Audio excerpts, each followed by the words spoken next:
Ya está grabando. Muy buenas, Pilar. Buenas tardes, noches, días. Muy buenas, Pilar. Hola, Tiscar. Seguimos con las mismas costumbres. Vamos a seguir. Oye, ¿de qué vamos a hablar hoy? Síndrome de la niña buena. Si es que ya con ese nombre. Pues esto lo pusiste tú, así que yo normalmente digo, yo tenía minutos musicales. ¿Tú qué pensabas cuando escribiste esto en nuestro listado de temas? Pues mira, lo escuché navegando por Instagram o leyendo algo, no sé, en mis minutos de desconexión. Minutos Y musicales. dije, esto es un temazo, sobre esto tenemos que hablar. Primero me sentí muy identificada en algún momento de mi vida pasada. Y entonces pues por eso lo metí. Rápidamente me fui a nuestra lista y dije, zasca. Y ya está, sin más. Y aquí estamos hablando. Y aquí hoy. estamos hablando de... Sí, Entonces, a ver, yo creo que es el típico síndrome que cuando te dicen, o sea, está guay que lo expliquemos, pero yo creo que se intuye bastante de qué va, fíjate. Bastante tú, de qué va, se intuye. ¿Qué piensas tú que es? ¿O qué sabes tú que es? No, yo saber no sabía hasta que he buscado. Muy bien. Y entonces he ido a la fuente de todas las fuentes. He ido a ChatGPT. Ya sabemos que aquí hablamos idiomas. ChatGPT para los españoles, GPT para los angloparlantes. Y entonces me fui allí. Y entonces me sacó un... Pero es verdad que yo hice un ejercicio antes de buscarlo, que fue razonarlo. O sea, decir, oye, pues yo creo que va de esto, con todo lo que yo he estudiado y he aprendido, todo esto de temas de coaching, psicología, tal. Y simplemente corroboré con el ChatGPT. Entonces, para mí el síndrome de la niña buena tiene mucho que ver con un aprendizaje que tenemos cuando somos efectivamente pequeñas y que tiene que ver con ser obedientes, no armar jaleo cuando no toca, cumplir con los requerimientos que te trasladan tus mayores, un poco en esta línea. Eso es. Cuéntame tú qué investigaste por ahí. Exacto. Hice un poco el mismo proceso. Pensé un poco en qué podía consistir. Lo asimilé a qué podría haber a nivel pensamientos, a nivel sensaciones. Bueno, me hice mi composición de lugar y al final lo contrasté efectivamente con otras fuentes, ¿no?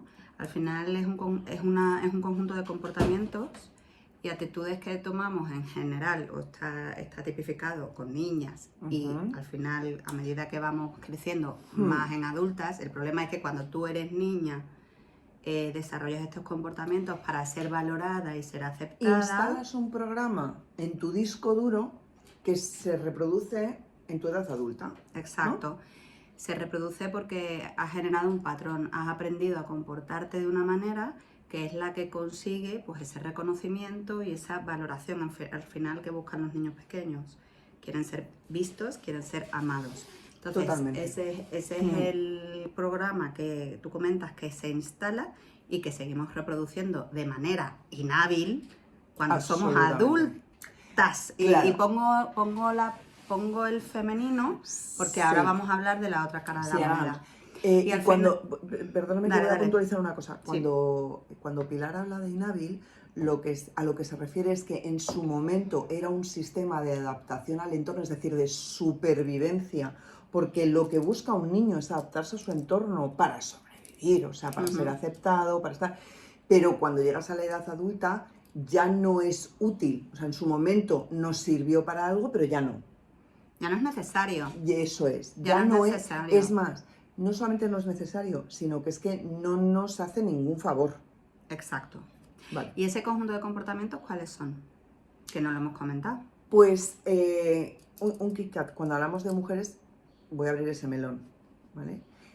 Es que tradicionalmente está mucho más asociado al género femenino, pero eso no significa que no haya personas de género masculino que no lo hayan desarrollado, pero es mayoritariamente femenino, ¿vale? Ahora si quieres luego abrimos, si quieres, Venga, el melón, que abrimos ese a mí melón. me ha interesado mucho porque a mí el tema del rol de género En este me sentido mueve sí, mucho sí. y creo que tiene una explicación muy interesante, ¿vale? Pero lo vamos a hablar, Venga. lo hablamos después. Cosas- Comportamientos. Comportamientos. 1, 2, 3, respondo otra vez. Somos mayores, ¿eh? Porque hay gente que va a escuchar esto y no... Comportamientos. 1, 2, 3, respondo. Buscar la aprobación de los demás. Necesidad de complacer. Evitación de conflictos. Cumplir expectativas externas. Perfeccionismo. Ser sumisa. Autoexigencia y autocrítica. Cuidar a todo el mundo. Exceso de responsabilidad. Estar siempre guapas. Es decir, negación de las necesidades propias. Porque está Exacto. guapa para los demás. ¿A ti qué más te da? Si te lo mismo te da igual.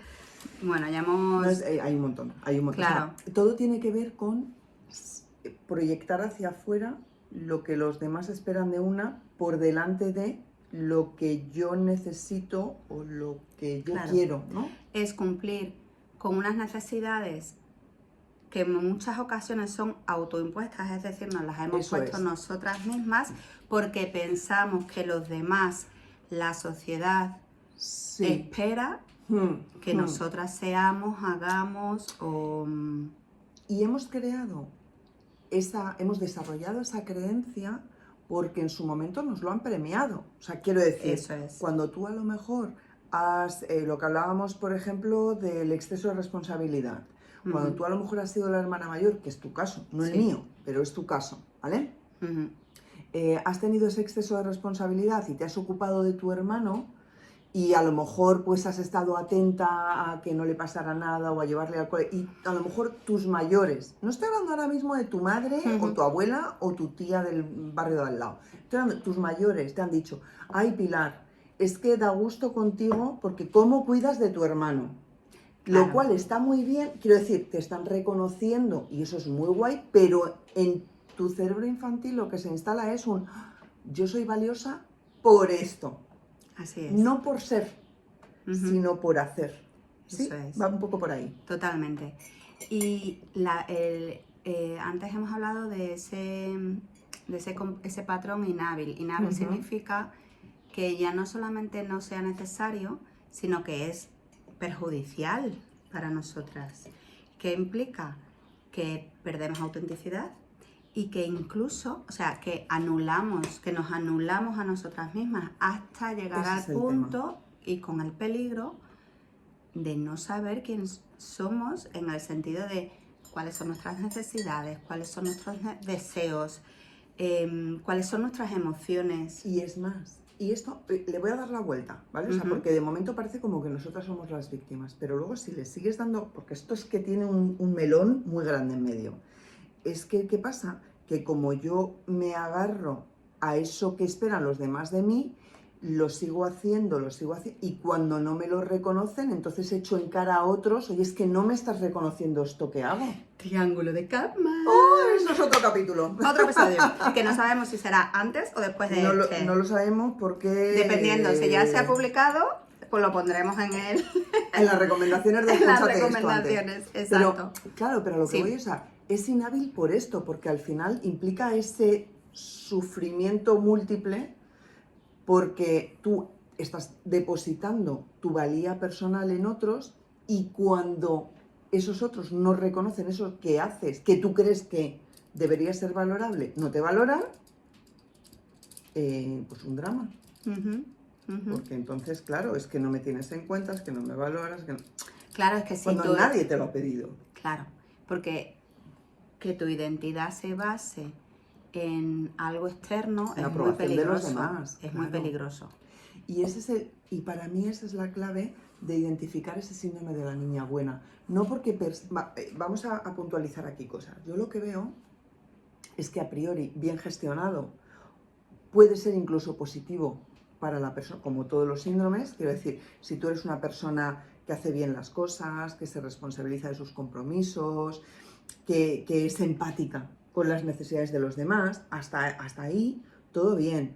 El problema es cuando tú depositas tu valía personal en que otros te reconozcan eso que tú haces. Sí. No, no... Sí, totalmente. Totalmente. Y aquí si quieres, podemos comentar el tema del rol de género. Es decir, Venga, vamos a abrir ese melón. Creo que el síndrome de la niña buena, creo, y lo he contrastado, o sea, no es que yo me lo saque de la manga. Yo sabía que esto tenía más enjundia y lo he estado investigando. Y efectivamente, este síndrome de niña buena se puede asociar también al género masculino, porque al final crecemos con una etiqueta, podemos crecer, hay familias en las que no, pero hay otras familias, otros entornos sociales que en los que crecemos con una etiqueta. Las mujeres han de ser cuidadoras, sumisas, disponibles, complacientes y evitar conflictos, y los hombres tienen que ser los proveedores, los fuertes, los dominantes, tener seguridad, tener éxito profesional, proteger. A nivel fuerza, las mujeres protegen a nivel emocional y los hombres a nivel fuerza. Eso es. ¿No? Y entonces, en el momento en que un hombre pierde su autenticidad por entregarse o por mantener esa imagen, de alguna forma también está cayendo en el síndrome de la niña buena. Vamos a llamarlo síndrome del niño bueno. Lo que pasa es que no encajaría porque no sería niño bueno, ¿no? Sería niño, el síndrome del niño fuerte, yo qué sé, lo podemos rebautizar. Bueno, escucha, a lo mejor hay por ahí, habría que investigarlo, ¿no? Oye, y abrimos aquí el melón para si alguien lo sabe, por favor que nos lo cuente, o sea, que lo ponga en comentarios. Pero efectivamente, o sea, yo creo que al final el síndrome de la niña buena o del ser humano infantil bueno, por quitar el género, tiene que ver con cumplir expectativas. Sí. Cuando eres pequeño, cumplir con lo que se espera de ti, porque efectivamente a lo mejor con el niño lo que se espera de él es pues que sea fuerte, que sea valiente, que sea rápido, que sea, ¿vale? Que tenga esos comportamientos más asociados al género masculino. Y cuando a lo mejor no lo es, porque a mí me ha pasado, ¿no? De estar en el cole a lo mejor con un niño que fuera más sensible. Yo he tenido compañeros que yo no sé, porque, chica, yo en ese momento no me daba para pensar si eran heteros o eran homos, yo no pensaba en lo que les interesaba sexualmente hablando. Yo eran amigos y amigas, y sin más.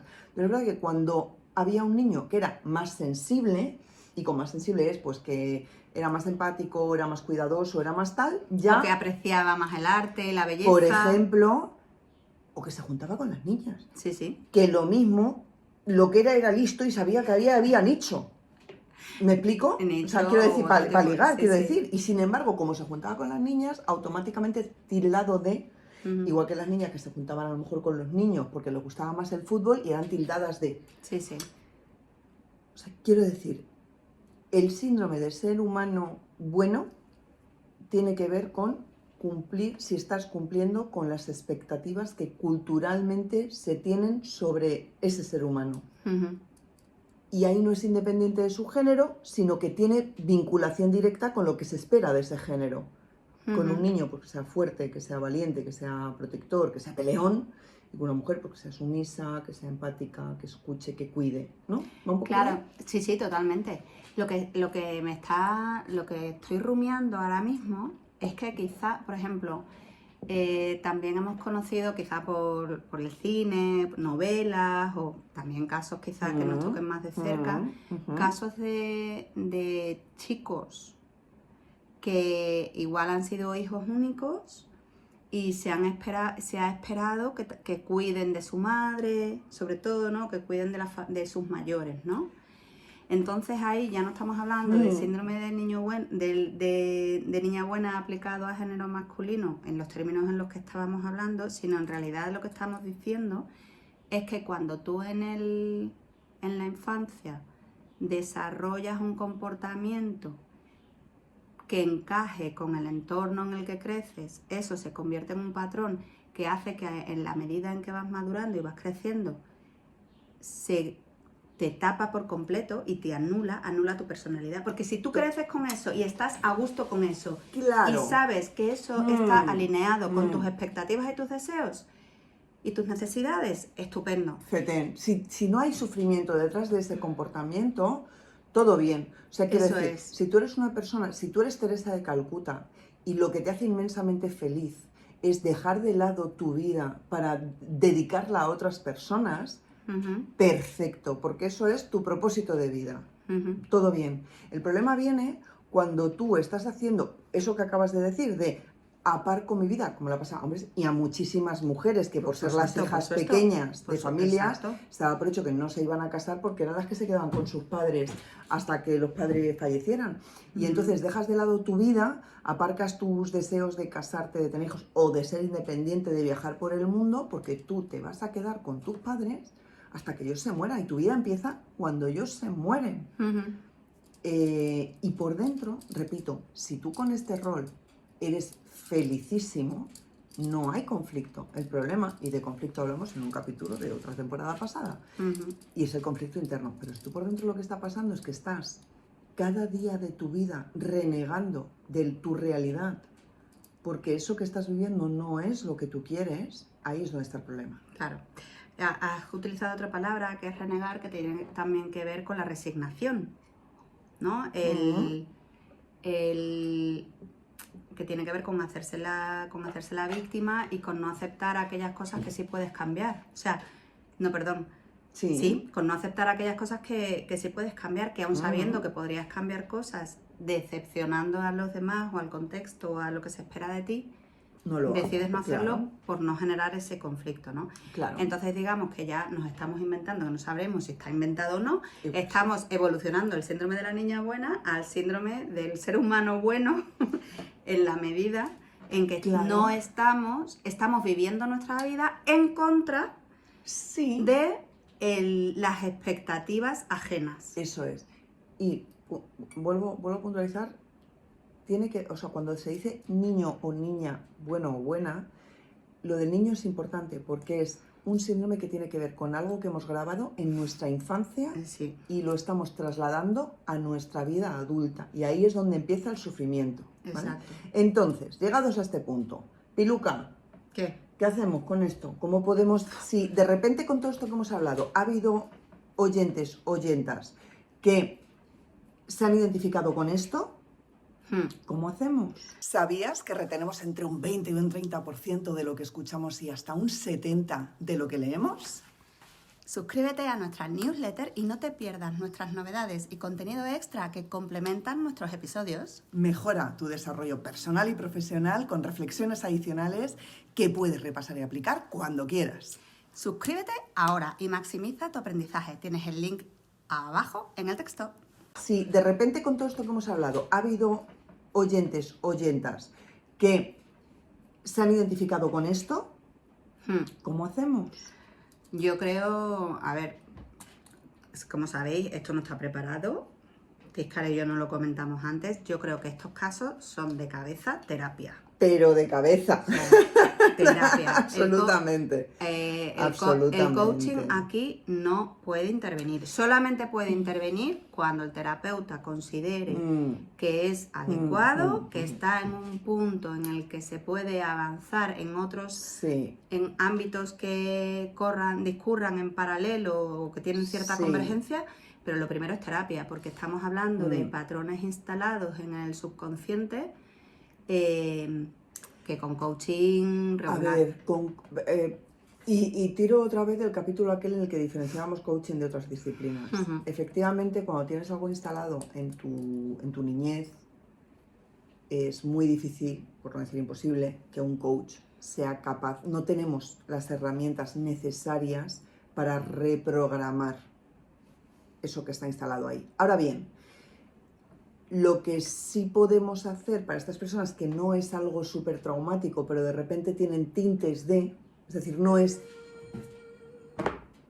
Esto que ha sonado es la alarma, porque ahora tenemos una grabación con una invitada, y aunque tengo el modo avión, la alarma salta igual.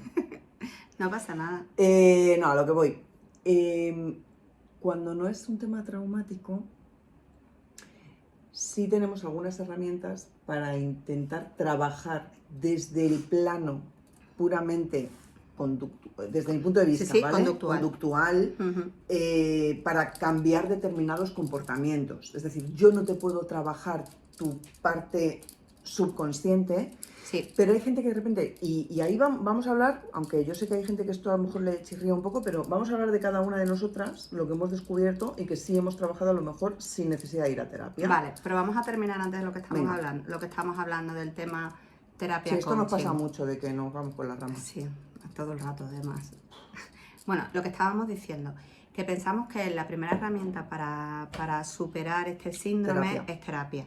Sin Sin embargo, duda. lo que está diciendo Tiscar tiene sentido, ¿vale? Que con coaching sí que podemos trabajar en el ámbito más conductual y que sin duda puede apoyar ese ámbito más profundo de la psicoterapia. También pasa, y seguro que a ti te ha pasado, Tiscar, a mí me ha pasado, que tú inicias un proceso de coaching a un nivel o en un contexto y a medida que vas avanzando, porque claro, el coaching se sabe dónde empieza, pero no se sabe dónde termina ni por dónde pasa, te puedes encontrar con este tipo de síndromes u otros en mitad del proceso. En ese caso, hay momentos en que puede ser recomendable parar el proceso y no pasa nada. De hecho, debemos. Exacto. Un buen coach debería de hacer esto. ¿Qué pasa? Que si se puede avanzar por otras vías, mientras que en paralelo se hace terapia, claro, y el terapeuta considera que es adecuado, adelante, que es lo que dice Tiscar. Pero si en realidad queremos ir a la raíz y que esas conductas resurjan de manera natural porque ese origen está sanado, pues entonces paramos. Claro. Si queremos apoyar en paralelo, bueno, pues podemos probar. Yo creo que es mejor a ver, esto es como suspender. Si tú lo que tienes es y me voy a meter en un charco. A ver, ¿qué va a decir? Si tú tienes un problema de autoconcepto en el cual tú te miras al espejo y no te ves bien y te vas a hacer ejercicio a lo loco, está muy bien hacer deporte, pero a lo mejor tienes que tratarlo con otras disciplinas en paralelo, pues con un nutricionista, con una terapia, con tal. Este tipo de trastornos o de síndromes les pasa lo mismo. Con el coaching podemos hacer cosas, pero si hay algo más de profundidad, nosotros desde el coaching no vamos a llegar. Necesitamos apoyo de otras fuentes. Es decir, sí, no es que sea descartable, sino que es recomendable ir al núcleo. Y eso nosotros no lo podemos hacer. ¿Vale? Entonces...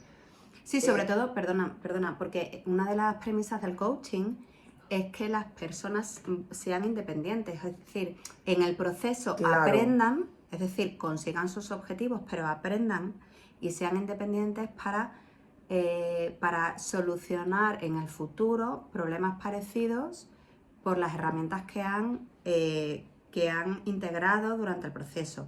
Si te encuentras con un tema de este estilo en mitad de un proceso y no se trabaja el origen, se puede trabajar a nivel conductual, pero en el momento en que surja un problema cuyo origen sea el mismo, hemos caído ahí de nuevo.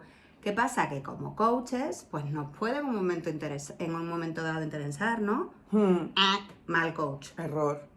Mira, el otro día me decía... No, porque vuelvan a nosotros, pero no, eso no se hace. Paréntesis, el otro día me decía una chica que está empezando con el mundo del coaching y tal, y me decía, oye, ¿cómo gestionas tú cuando te acusan de intrusismo, ¿no? Hablando de este tema de terapia. Y yo le dije un poco esto, digo, pues mira, en primer lugar, empatía. O sea, entiendo que haya profesionales que puedan vernos como unos intrusos en su terreno. ¿Por qué? Porque de hecho es que hay mucha gente que hace ese intrusismo. Pilar, tú y yo sabemos que hay gente que dice, ¿qué tienes esto? Espera, que me remango y voy. Y eso no se debe hacer porque es que emocional y psicológicamente, y perdóname la expresión, pero es que vas dejando cadáveres. O sea, vas dejando gente con unos trastornos brutales porque lejos de ayudarles en algo, se lo estás empeorando. O sea, yo me he encontrado, y voy a ponerte un ejemplo muy concreto, me encontré una chica que vino a mí después de haber ido a terapia porque estaba teniendo un proceso muy feo de que no sabe si separarse o no separarse, no voy a entrar en detalles, pero claro, es que la terapeuta, y pongo entre comillas, yo no sé si era terapeuta titulada o era, no sé lo que era, pero le dijo, tú lo que tienes que hacer es que cuando llegue tu marido a casa estar bien arreglada, bien maquillada y darle lo que él te pida. O sea... eso no es ni terapeuta, ni coach, ni es nada. Eso es un ser humano que tiene el sentido común de una hormiga.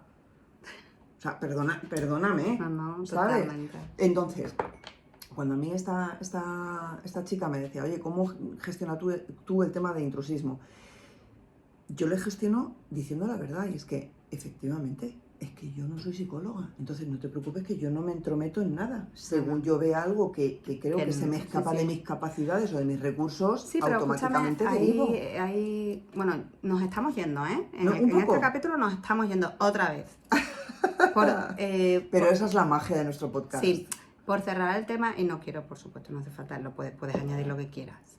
A lo que voy es que ni siquiera yo no entraría en debates. Mira, yo pertenezco a una asociación que me avala, que me avala, que tiene muchísima claridad y públicamente diferencia mucha claridad de los límites. Los límites entre la psicoterapia y el coaching, que tiene un código ético que nos anima a hacer esto, que nos Te obliga encantan los incluso, chorros que me he hecho de sacarina, ¿eh? Sí, madre de Dios. Flipan.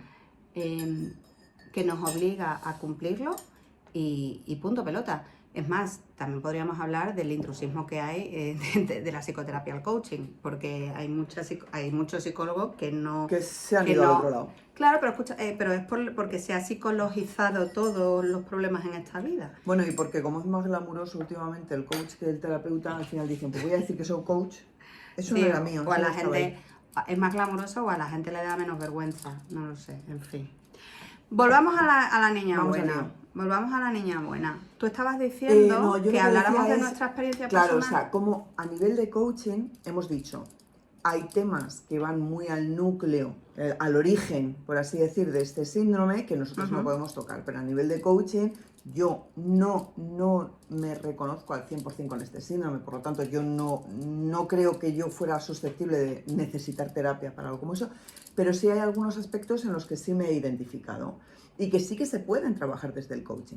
Entonces yo te preguntaba eso, oye, tú personalmente, ¿qué crees que has trabajado tú en ti misma o que has trabajado en otras personas sin necesidad de acudir a la terapia? Yo, por ejemplo, una de las cosas que yo creo que ya lo he comentado varias veces es el tema de la autoexigencia y la autocrítica.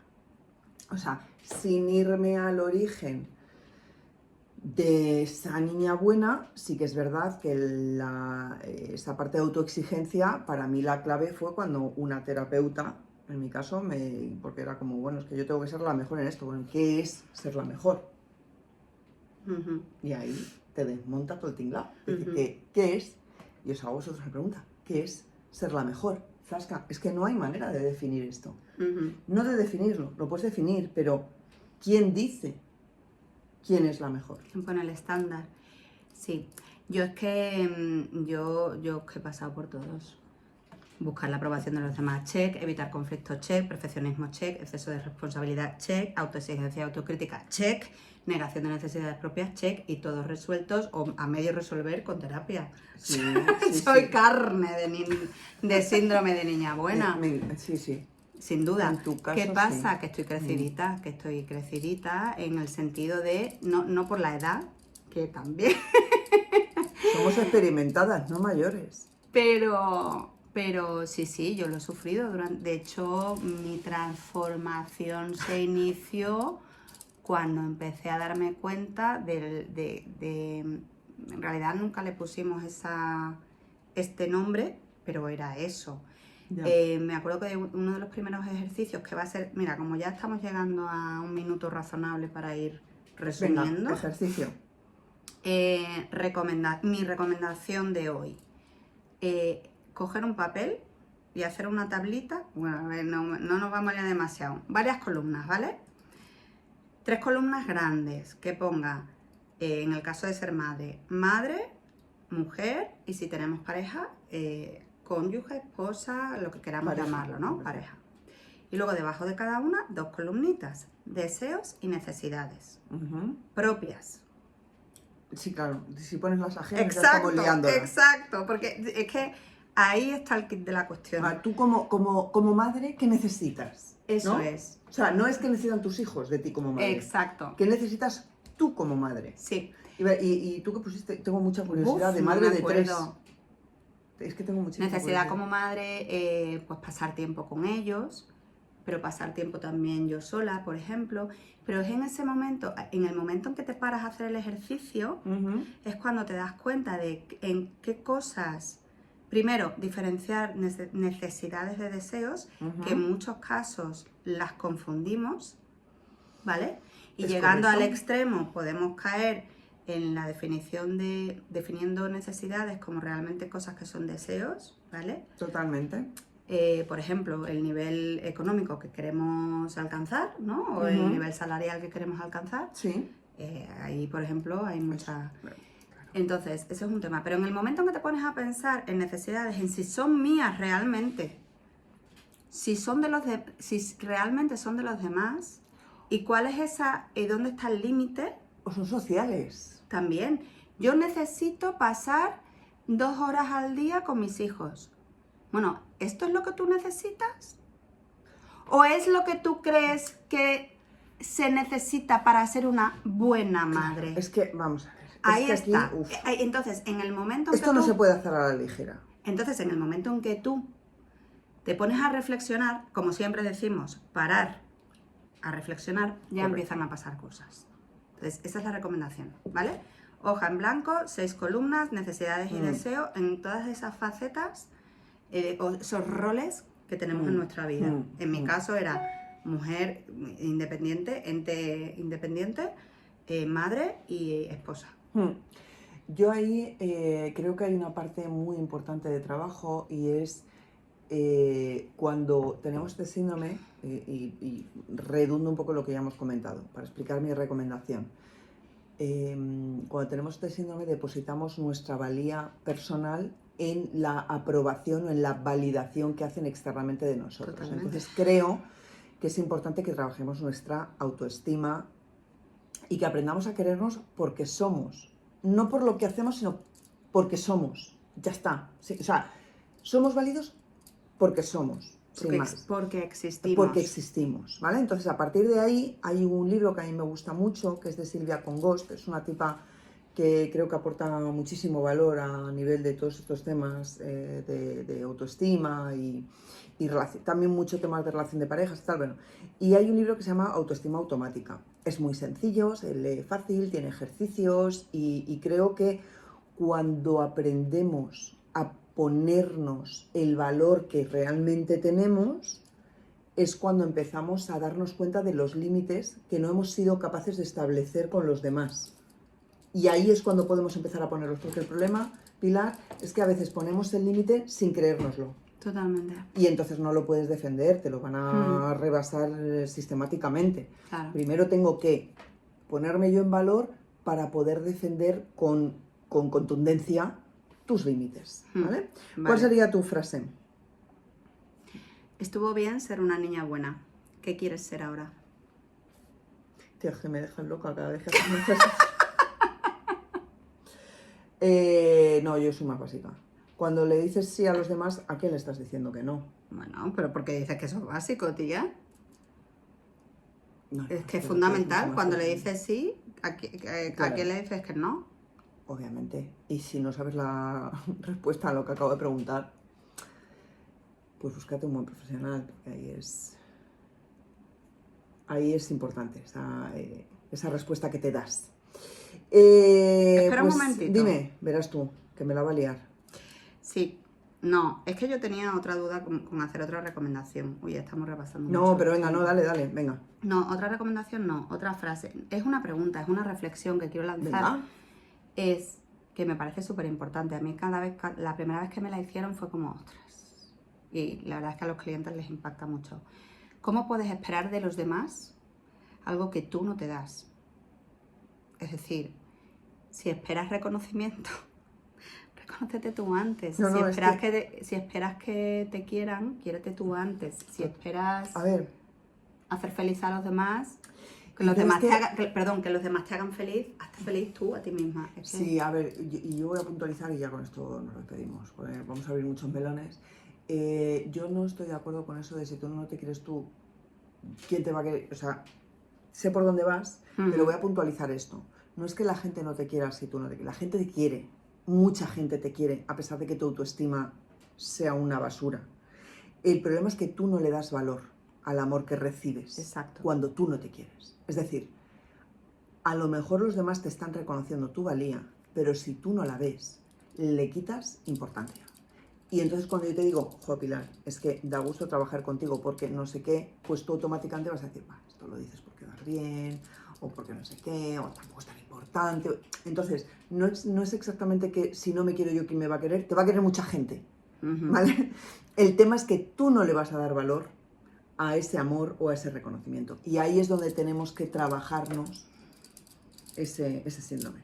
También, ¿sí? también. Así que, madre mía, qué intensidad, ¿no?